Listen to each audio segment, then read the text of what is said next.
My name is Reginald Rubens, and I'm from New Orleans, Louisiana. I was in the United States Air Force.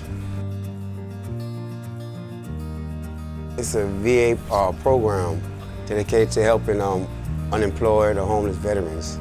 And they actually reached out to the Pink Zebra. They were interested in giving the veterans, I guess, a chance and giving work to out of work.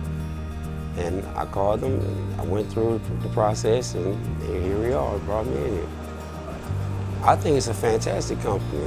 I like the fragrances. It smells very nice, something very different, and the atmosphere is cool. At the moment, we're working with the simmer pots.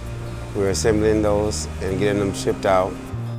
Okay, well, I like the fact that a lot of this goes back to help child care. And there's a lot of children out here, especially during this COVID crisis and things of that nature.